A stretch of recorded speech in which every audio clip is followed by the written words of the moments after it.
lined up a little bit on the pinch collar. Shh. No.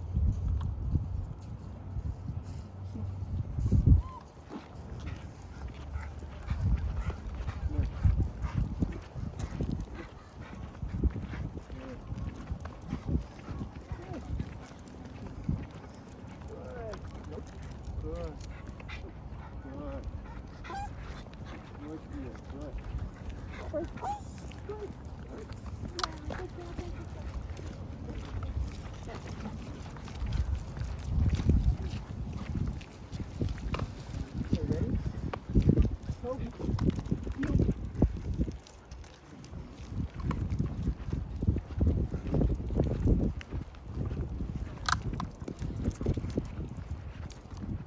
adjust the collar a bit here.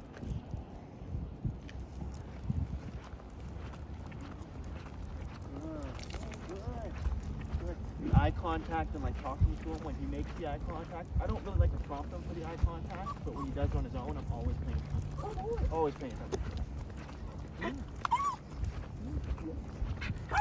Break. Yeah, break. And then those breaks are always on like eye contact or on a change of pace or something. Something to see that he's clearly in the behavior with me.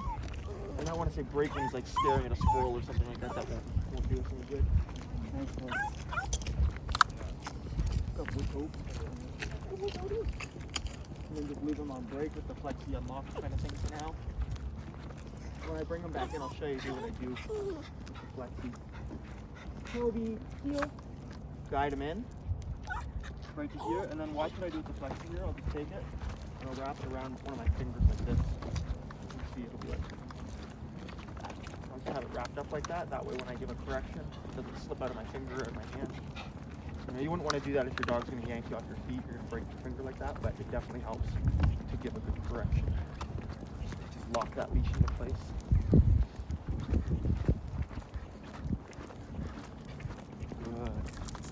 And I just let it like hang loose here, but if it starts to get tense, that's where we give our feedback right there, right? And you know, we're pretty intense with the correction right off the bat. Like, you don't need to nag him. If we nag, we're going to be doing that all day. If I use proper consequences, you know, the right level of intensity, we shouldn't have to do it more than a few times. Good. Good heel. Good. Good.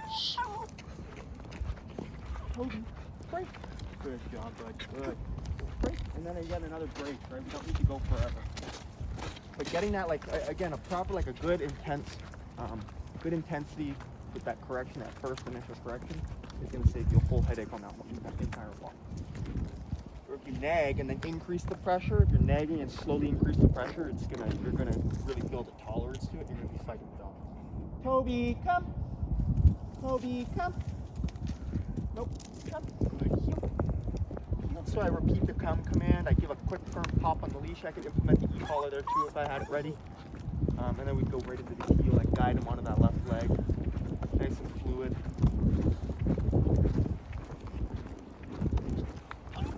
No, heel. Good. Good. Good. Good man. And you don't need to be rewarding constantly or anything. We'll throw those breaks in there to make sure he's getting some, you know, free time. Give him a bit of a chance to like have a break, obviously, but we don't need to be constantly using food or anything to lure him into position or hold him in position. It's just negative reinforcement. Just a pop on the pinch collar and him avoiding it, so he's first escaping it. When he hits the end of that leash, I'll pop the leash, he'll come flying back, and then he's going to avoid it by not going to the end of that leash. And even if he does go to the end of the leash, you'll find he's like going to be hypersensitive now to where that leash is. So if he gets too far out and starts to feel that tension, he'll probably correct himself. And if he doesn't, we can again just add that negative reinforcement.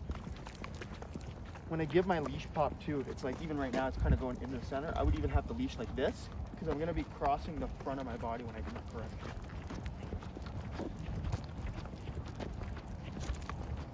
Just like that, right? Like I kind of go out and across the front of my body. And again, my leash is just wrapped around my finger like that, giving me some leverage. Okay, good, keeping them on the same side. Good. Okay. Something over here, you want something over here. Good. Toby, break, break. Good boy. Good boy, and then just let him out on break. And when I say break, I can kind of guide him off to the area off the pathway. I really like to, you know, try to separate that. Where I'll say break, and I'll run into the grass with him, or you know, we'll go off and get some water, or whatever the case is. But I wanted him to know that when I say break, he's not in that heel anymore, and if I have to like physically step out of the heel position, that's what I'll do. Good job. And now he's not really bound by the rules of the heel. He still can't pull on the leash. He still can't lunge at anything or bark or whatever, you know, unnecessarily. But otherwise, he's free to do his thing. We can do some recalls and stuff if we want. Here, come on, buddy. We'll turn back. Actually, go back this way. Toby, come. Yeah, hello. Good.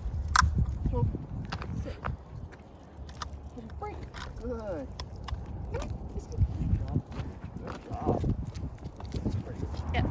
All right, we're gonna do some heeling here with Pia. She's here for day training. Never really worked much on her heeling, and I know that that's a bit of an issue for the owners is her leash pulling.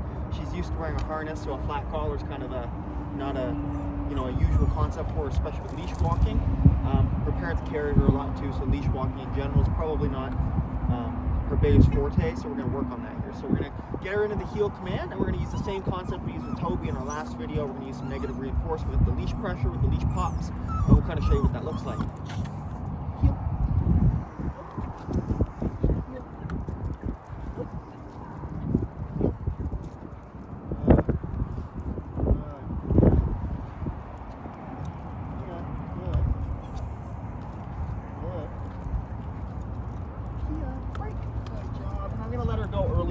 Get a couple of good little pops in, like one good leash pop that she kind of figured the boundary out, and then we're just guiding her into place from here. But we want to make sure we keep it a short duration, and we can call her back in and do the heel. Yeah. Heel. Wow. Nope.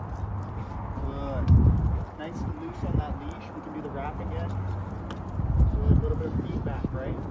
Good. Break. Yeah. Good job. And then on the eye contact, we'll do the break. We'll make it an exciting release. She has to go potty there or whatever, she can do that. That's why I love the retractable leash. We can really just let her out. Mark it once. It goes. Want to go?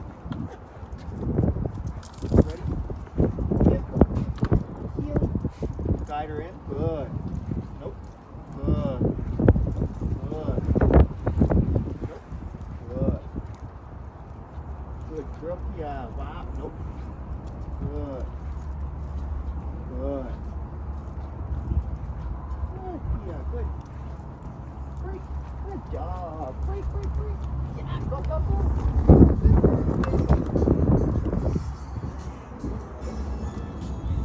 Yeah. Sit. Good. See your toe. No. Sit. Break. Our little tippy tappies. Yeah. Nope. Good. Then you can see there our nope starts to take effect in other areas, right? Like when we pair the nope with that pop on the leash, that negative reinforcement, we can really quickly get a signal like that signals, hey, you got to stop that to avoid that leash pop, right? So the no is my signal for her to know, like if I say no, she's got to stop what she's doing if she wants to avoid the pop on the leash, and we get kind of the same response. So when I say nope, she responds by stopping, right? Avoiding. Hey, say good. Heel. Good. Nope. Good. See, no leash pop. Just nope.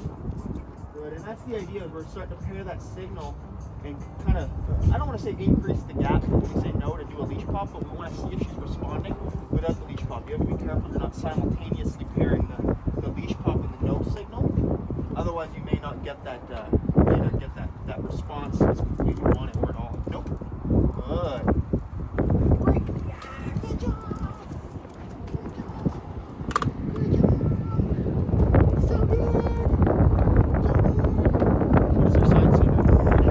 Dogs are welcome on the patio, not inside though. Yeah, that's it. Not yet. I wonder where Jada got that. I don't know. Or maybe like somebody else did. Or different analog. No, not a different.